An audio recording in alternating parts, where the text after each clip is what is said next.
Donc comment tu vois la suite? Parce que bon, aujourd'hui, ta solution continue à se développer, tu Ouais, parlais des solutions de commercialisation, etc. Mais bon, on voit qu'il y a des nouvelles technologies sur Internet. ouais, Comment tu vois la suite? Tu vas continuer sur le même mode? ouais. Tu vas rajouter des Allez. fonctionnalités? Qu'est-ce qui va se passer? Je rajoute globalement toujours des fonctionnalités parce qu'en fait le plus dur dans ce type de développement, c'est pas évidemment de collecter les données, non pas de les calculer non plus, mais c'est d'avoir une interface qui est parlante. C'est-à-dire le graphique qui permet de prendre des bonnes décisions ou le tableau de données qui permet de voir et d'appréhender mieux toute la partie chiffrée. Et ça, évidemment, c'est le gros enjeu du big data entre guillemets. C'est-à-dire qu'on va avoir une foule de données. Je commence déjà à en capter pas mal, soit avec ma moissonneuse ou mes tracteurs, où je capte des données géoréférencées qui peuvent être nombreuses. Et après, ça sera pouvoir visualiser déjà sur une plateforme et puis utiliser toutes ces données-là et évidemment les mutualiser. Le début du Margest, quand même, c'est un groupe d'une dizaine d'agriculteurs où je leur ai fait un outil qui était pour eux et on pouvait s'échanger les données. C'est-à-dire qu'on peut toujours récupérer les données de son voisin et les visualiser à l'écran et trouver des pistes de progrès. Et je crois que l'avenir de l'agriculture, c'est vraiment ça, c'est le partage des connaissances. On a tous des bonnes idées et si on arrive à les partager, on va pouvoir encore progresser, hein. Il faut savoir que l'agriculture, le progrès a été transmis essentiellement par l'achat des intrants, les phytos, les engrais, du matériel. Là, il y avait du progrès technique. Là, on arrive quand même un peu à part les capteurs, qui vont être en fait des yeux supplémentaires. Mais une fois qu'on aura ces capteurs-là, tout ça, ça va être de la data et à côté de la connaissance. Et c'est la mutualisation de tout ça qui va nous permettre de progresser, quoi. La fusion des connaissances, des compétences et puis des données qu'on collecte sur le terrain Voilà, la qui fusion. d'après toi, Et puis le troisième pôle où je crois beaucoup, c'est qu'il faudra expliquer toute cette agriculture-là aux consommateurs. Parce que si on continue à faire nos trucs high-tech, à faire un super boulot vis-à-vis de l'environnement, de la production, de la qualité, de la sécurité sanitaire, et qu'on n'est pas capable de l'expliquer aux consommateurs, eh bien on n'aura jamais la valorisation, puisque c'est lui qui nous tout la à fait, donnera. les Voilà. bénéfices, bien expliquer les bénéfices aux consommateurs pour Voilà. qui voient le travail sur le terrain Qui qui est voit le fait. travail, qui voit qu'on fait pour le mieux vis-à-vis de l'environnement, vis-à-vis de la production, et que le produire français, ça veut dire quelque chose quand même. D'accord.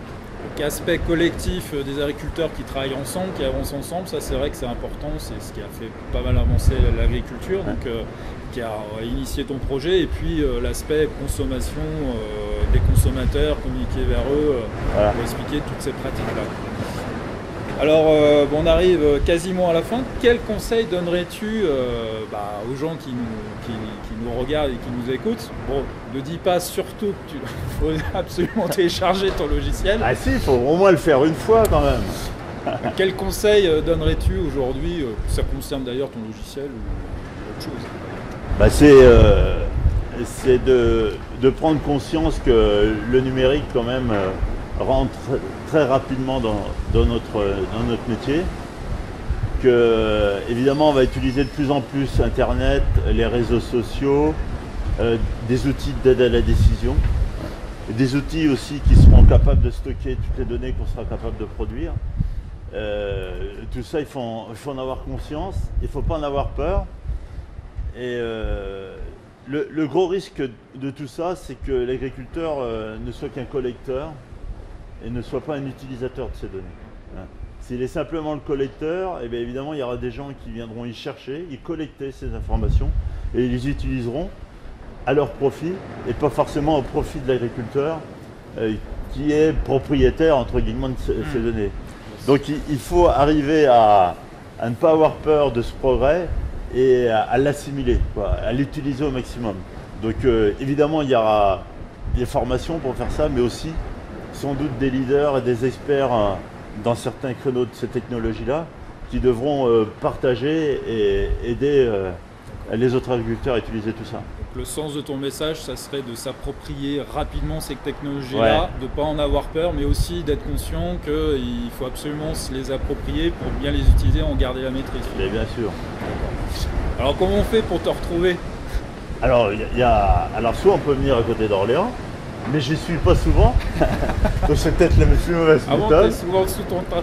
De m'appeler au téléphone, je suis pas fort au téléphone et en fait j'aime pas trop cet outil. Par contre j'aime bien le mail, donc on peut évidemment m'envoyer des mails sur dumgest@gmail.com. On peut me retrouver sur Twitter avec le pseudo @remdumdum. Et puis sur mon blog évidemment, Dumdum le cultivateur bosseron, où c'est avec joie que je peux communiquer avec vous. Alors à la fois avec le numérique, mais à la fois dans le vivant aussi, parce que je fais un peu de théâtre, j'aime bien faire des conférences, expliquer à nos concitoyens qu'est-ce que l'agriculture de demain. Et donc je vous donne rendez-vous au plaisir de vous rencontrer soit dans le monde virtuel et numérique, ou soit dans le monde physique comme on fait là tous les deux. Merci beaucoup Rémi. De toute façon, je remettrai toutes ces informations sous la vidéo évidemment. Merci beaucoup et puis on pourrait t'écouter pendant longtemps, je pense. Tu pourrais nous occuper une journée entière derrière les caméras, donc peut-être qu'on aura l'occasion à nouveau de refaire quelque chose, mais en tout cas merci beaucoup et à très bientôt sur le net et puis aussi dans la vraie vie, c'est important. Comme les meilleures vidéos sont les plus courtes, donc on va s'arrêter là. Exactement.